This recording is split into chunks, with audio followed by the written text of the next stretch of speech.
Hello guys, magluluto tayo ngayon ng ginatang native na manok. Ito yung mga sangkap na nakuha lang natin sa ating mga bakuran.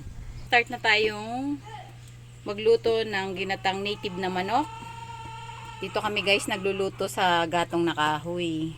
Yan, ang unang step natin ay ilalagay na natin ang bawang, sibuyas at luya. Atin munang igigisa.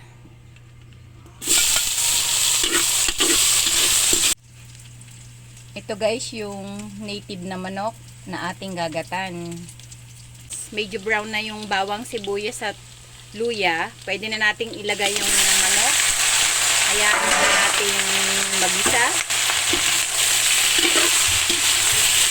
Kudkod na tayo ng ating niyog na ating gagamitin sa paggata ng ating lulutuin.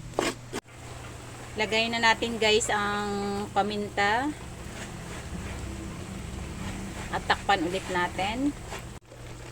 Yan, ilalagay na natin yung pangalawang gata.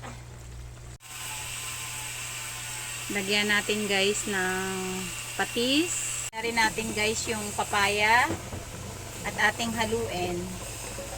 Lagyan natin ng konting suka or vinegar. Lalagay na natin yung unang gata. At hayaan lang natin, huwag natin tatakpan para hindi luminaw yung gata hanggang sa maluto. Nilagay na natin ang dahon ng sili.